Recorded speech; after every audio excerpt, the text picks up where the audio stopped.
адамдардың кезінде бұл жерде барлық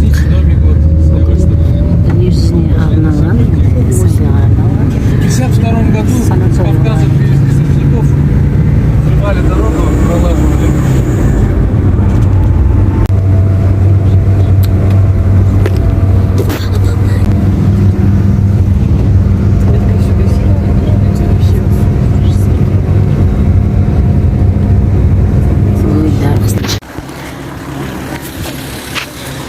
Міне біз километр до Исыка. Есік-Көліне келдік.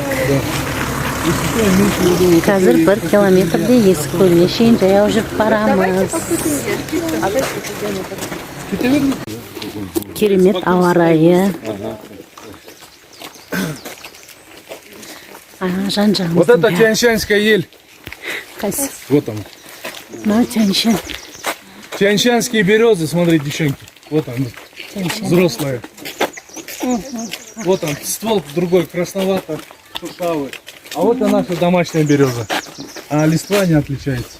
Они, вот Тяньшанская береза, Тяньшанская ель, в Красной книге занесли. Вот шиповник, это все горы они держат. Они более стройные. Наша домашняя более стройная, а Тяньшанская береза шершавая.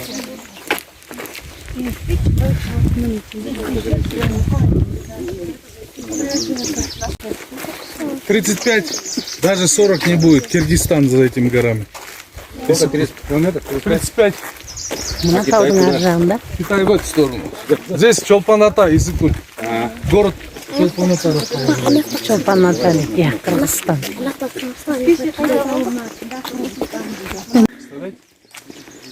Мынау Тянь-Шань шыршасы жылына 5 сантиметр өседі екен. В 1963 году, 7 июля, в день Ивана Купалова, в 12 часов дня озеро Исык сошло. Это было громкое такое ЧП при советское время, которое унесло 3000 жизней, полгорода Исык. Тогда озеро, катера парома были. Это Кунаев очень хорошо развивал город Исык, он туристическим городом хотел сделать. 70 метров глубиной, сейчас она 28-30, еще раз повторюсь. Причина этой аварии, вот озеро Исык здесь, допустим, находится, вот сейчас дойдем. 18 километров выше озеро Ахколь расположено. В то время ее называли озеро Иваново, потому что там сейсмологическая станция, да, и мужик Иван жил, в честь его озеро Иваново назвали.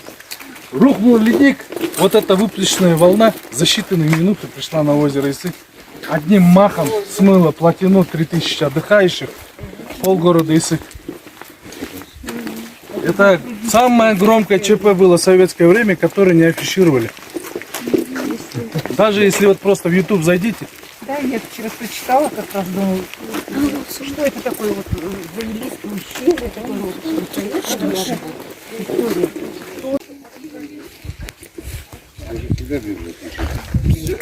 Мама, 3500 метров. Казахша, кыземшек деп аталады. На русском девичьи груди деп аталады. 3500 метров. Постоянно под туманом. Тұманды тау. Қыземшек тауы деген осы екен ғой. Естуіміз бар бұл тауды. Я слышал, что есть вот такое. Шимкентте бар. И вот у нас.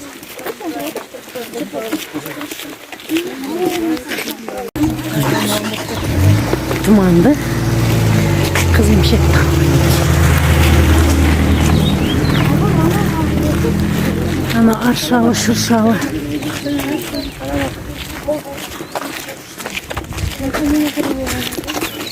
Длиной сколько? 1200 метров. 1200. Шириной 300 метров. Ширина. Глубина 28-30 метров. Ане жатыр. Негізі түсі березовый болу керек дейді. Неге купаться за... А выход маленький. Вот здесь воронок много у них. Затягивают. Қой, біз түсуге келген жоқпыз ғой. Легендой или сказкой, но я вам расскажу. Ныряли озеро Исык изучить живность, что водится когда она говорю, еще 70-75 метров глубины было. Аквалангист нырнул на 30-метровую глубину, подал знак, его вытягивают, его описание. В воде отсутствует кислород, нету живности, это рыба отсутствует. Холодные горные талые воды. На 30-метровой глубине, говорит, трупы как саженцы были посажены. Даже были люди, говорит, в рыцарских доспехах. И совсем не разложившись. То есть вода какие минералы содержит. Представляете? Человек вообще не разлагается. И со всего СНГ начали приезжать, изучать это озеро Исык.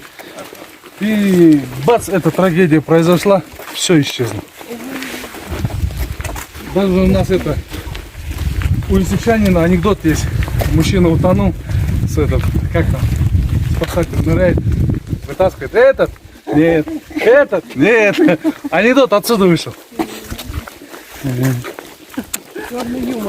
Астында жатқан адамдар дейсің ғой да сонда. Даже в рыцарских доспехах люди были, представляете?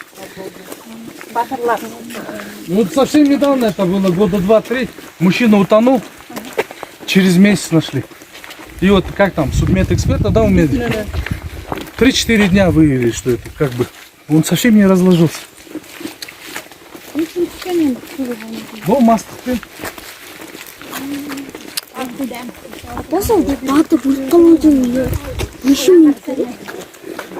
Бір секундта да адам батып кеткен. Озеро Ахколь. Ақкөл дейді, менің ауылым ғой Ақкөл дейді. Там сейсмологическая станция была. Это вот отсюда, в ближайшие годы его переименовали в Ахколь. Потому что голые скалы и озеро 3 раза больше, чем озеро Исык было.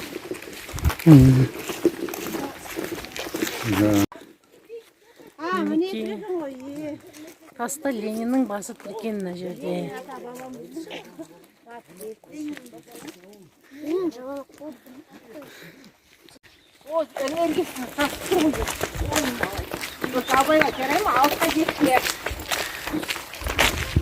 Қымса табиғат деген осы шығар, керемет біздің Қазақстан. Мади. Мади деген біздің операторымыз.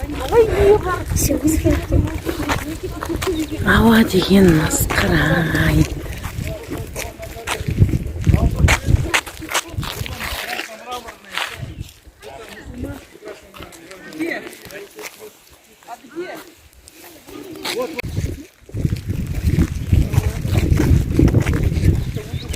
Сол жаңа трагедия күні халыққа арнап ескерткіш қойған екен. Мұсылмандарға және.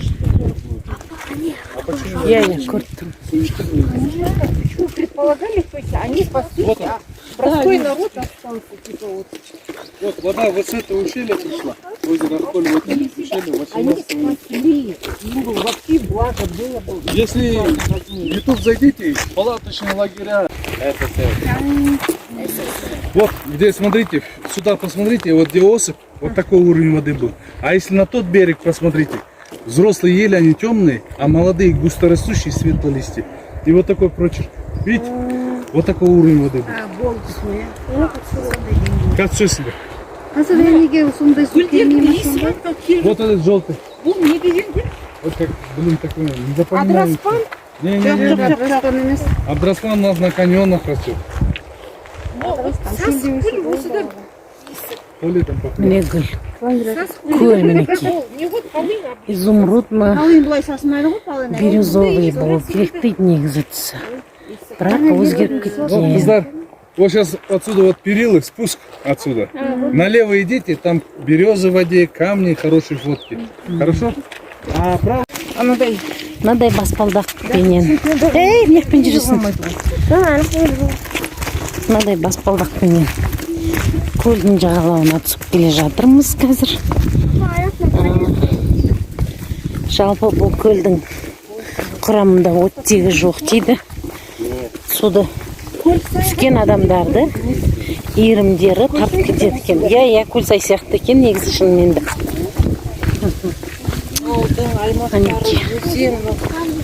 Тау. Жұрттар шалаштығып, ана қасында отыр екен ғой, мына қырымдар. О, зонтикпенен. Қандай керемет мына жер. Есік көлі.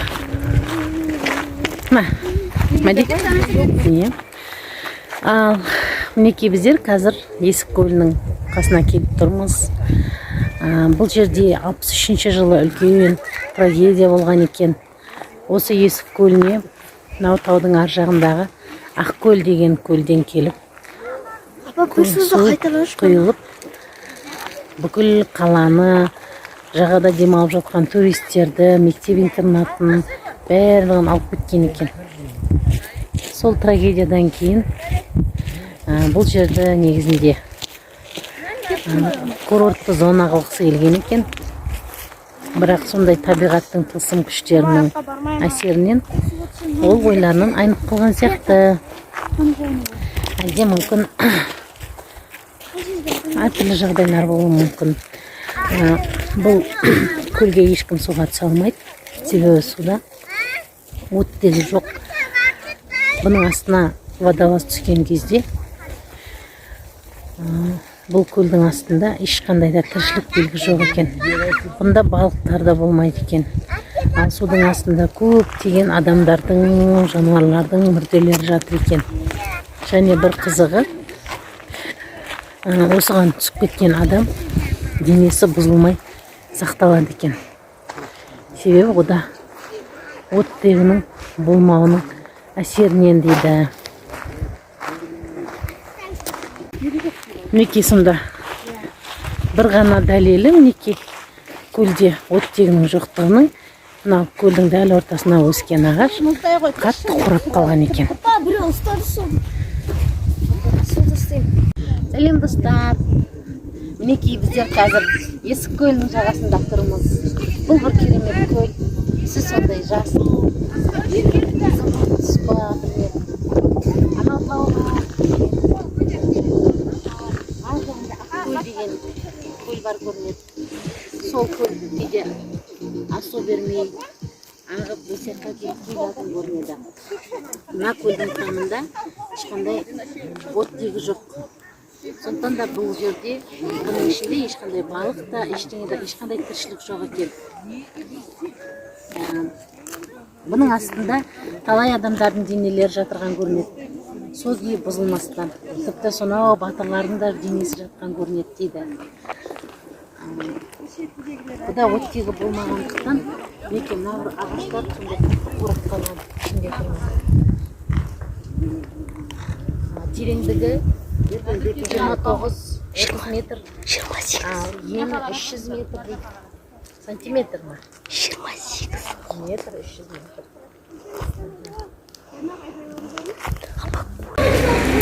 Міне табиғат бізге барынша керемет, осыншама әдемі табиғатты сыйлап тұр Алла тағала.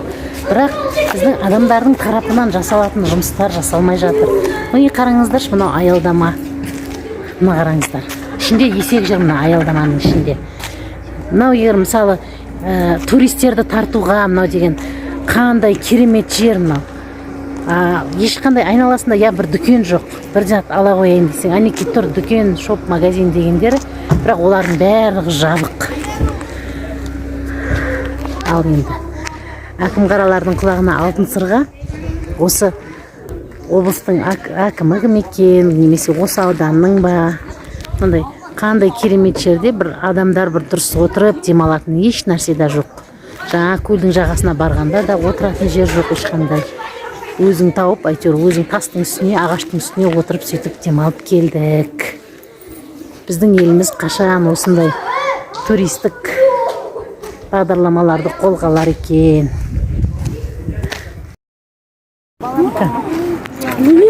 Жоқ, қорықпа, мен түспеймін.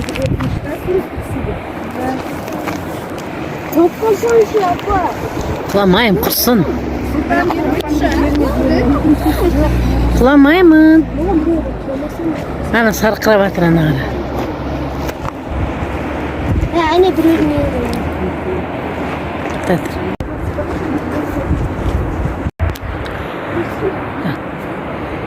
Мынау смотровая площадка деп аталатын жер екен. Мінекей ана гидроэлектростанция дейді. Су ағып отырған төменде. Мінекей. Тағы да сол керемет таулар. Біз сияқты тау көрмегендерге бұл өте таңсық әрине.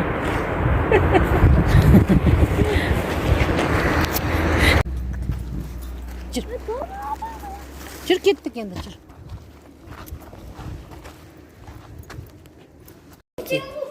Мына аялдаманың ішінде мінекей есек тұр рахаттанып. Іші масқара лас. Сондай керемет табиғатты берген жомарт. Осындай әдемі жерді өкінішке қарай ешқандай да игере алмай отырмыз. Сана кеңестің кезінде негізінде бұл жерлердің барлығын туристік зона қылғысы келген екен. Алайда ол жүзеге аспай қалған. Бәлкім біздің осы сынымыздан кейін ойланар жоғарыдағылар, қолға алар деген үмітпенен айтып тұрмын. Сын түзелмей, мін түзелмейді дейді. Әрине қашанда жақсылықтан күдер үзбейтін халықпыз ғой.